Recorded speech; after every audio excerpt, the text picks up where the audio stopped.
अस्सलाम वालेकुम। उम्मीद है आप सब ठीक होंगे।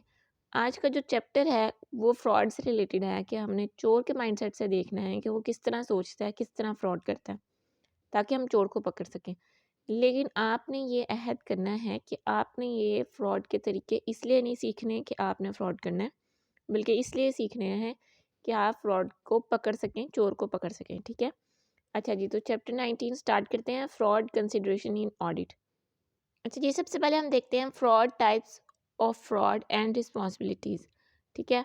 Distinction between error and fraud. Error और फ्रॉड जो है, हमने प्रीवियसली भी मैंने आपको स्टार्टिंग लेक्चर्स में मैंने आपको इसमें डिफरेंस बताया था कि एरर वो होता है जो अनइंटेंशनली मिसस्टेटमेंट हो जाए फाइनेंशियल स्टेटमेंट्स में, और फ्रॉड वो होता है जो इंटेंशनल एक्ट हो, जो इंडिविजुअल्स परफॉर्म करते हैं धोखा देने के लिए या फिर इलीगल कोई भी एडवांटेज हासिल करने के लिए। ठीक है? वो फ्रॉड होता है। फॉर एग्जांपल एरर ये हो सकता है कि आपसे जो है वो फाइनेंशियल स्टेटमेंट में हम फाइनेंशियल स्टेटमेंट से हट के रियल लाइफ की एग्जांपल लेते हैं कि अगर आपको मतलब फॉर एग्जांपल एक ऑफिस बॉय है, उसको बॉस ने कहा है कि आप ये वाली चीज़ें लेके आएँ। उसने वापस ला के रिसीट भी दी बॉस को, और जो है वो जो बाकी पैसे बचते थे वो भी दिए। फॉर एग्जांपल 1000 पैसे थे, तो 700 की जो थी वो रिसीट थी, इनवॉइस थी, और उसने 200 वापस किए। तो बॉस ने कहा कि ये 100 कम है। तो उसने कहा सॉरी, मैं गलती से, मुझे पता नहीं चला। मतलब उसने यहाँ पे कोई भी फ्रॉड नहीं किया, गलती से हो गया उससे, मतलब ये एरर था। ठीक है? मतलब उसने इनवॉइस में कोई चेंज नहीं किया, मतलब ये बाय मिस्टेक हो गया उससे। इसी तरह अगर जो है वो सेम केस हो, लेकिन जो ऑफ़िस बॉय है वो ये कहे कि जी सर 1000 थे टोटल और 800 का खर्चा हो गया और बाकी 200 ये। और जब इनवॉइस पे देखें तो वो 600 के अमाउंट को 800 बनाया हुआ हो, तो वो वहाँ पे जो है ये फ्रॉड है। ठीक है? तो इस तरह की जो चीज़ें हैं जहाँ पे इंटेंशनल एक्ट हो, उसको फ्रॉड कहा जाता है। ठीक है? अब टाइप्स एंड टेक्निक्स क्या हैं फ्रॉड की? सबसे पहले मिसअप्रोप्रिएशन ऑफ एसेट्स। अच्छा, इसमें हमारे पास ये है कि मिसअप्रोप्रिएशन ऑफ एसेट्स को मतलब ये है कि जो एसेट्स हैं उनकी चोरी करना। ठीक है? और बाज़ औक़ात कुछ एसेट्स ऐसे होते हैं जो है वो मतलब ईज़िली जो है वो आप मतलब बाय हैंड जो है वो चोरी कर सकते हैं, और वो होते भी बहुत कीमती हैं, लेकिन होते भी छोटे हैं कि आप जो है उनको चोरी कर सकते हैं। मतलब चोरी हो सकते हैं। ठीक है? तो अब यहाँ पे क्या-क्या इसमें एग्ज़ाम्पल्स इंक्लूड हैं, एम्बेज़लिंग कैश रिसीट्स।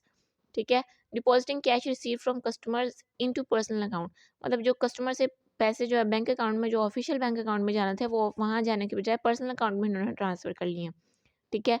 यहाँ पे मिसअप्रोप्रिएशन हो रही है। स्टीलिंग फिजिकल एसेट्स और इंटेलेक्चुअल प्रॉपर्टी, स्टीलिंग इन्वेंटरी और scrap, selling trade secrets to competitors. अब जो इंडस्ट्री का स्क्रैप होता है वो भी बहुत जो है अच्छे दामों में बिकता है। ठीक है?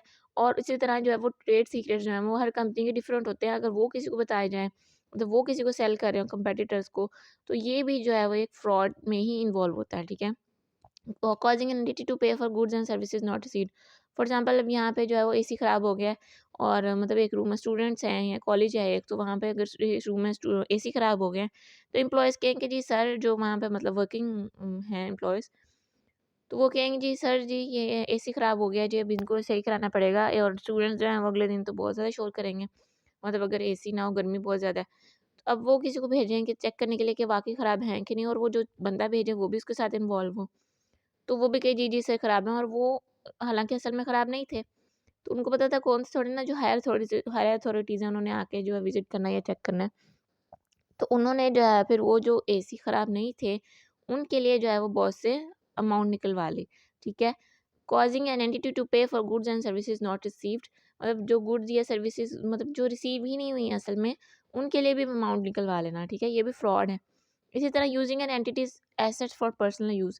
मतलब कोई भी एंटिटी है उसके जो एसेट्स को खुद यूज़ कर लेना, ये भी फ्रॉड में आता है। ठीक है? ये सारी एग्ज़ाम्पल्स हमारे पास मिसअप्रोप्रिएशन ऑफ एसेट्स की। ठीक है? नेक्स्ट हमारे पास है फ्रॉडुलेंट फाइनेंशियल रिपोर्टिंग। इसमें क्या होता है फाइनेंशियल रिपोर्टिंग में, इस फ्रॉडुलेंट फाइनेंशियल रिपोर्टिंग में क्या-क्या होता है?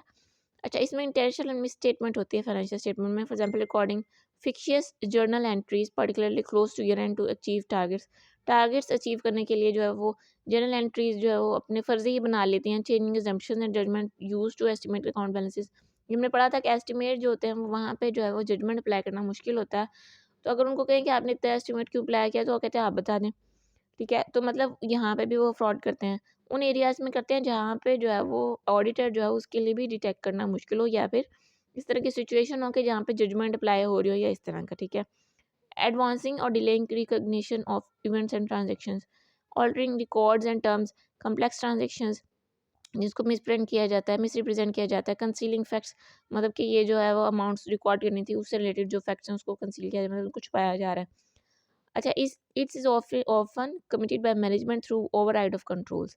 ठीक है? जो हमने ऊपर पढ़ा था मिसअप्रोप्रिएशन ऑफ एसेट्स, वो जो है वो स्मॉल अमाउंट में ज़्यादा सारी होती हैं। ठीक है? मतलब मिस फ्रॉड इन्वॉल्व होता है उसमें।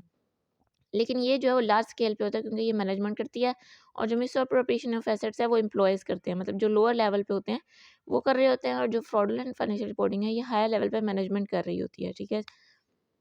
अच्छा, अब इसकी रिस्पॉन्सिबिलिटी जो है मैनेजमेंट और डायरेक्टर्स पे आती है कि वो जो है वो इसको कंट्रोल, प्रिवेंट और डिटेक्ट करें, और अपने कंट्रोल्स को स्ट्रॉन्ग करें ताकि फ्रॉड की पॉसिबिलिटी कम से कम हो सके। ठीक है?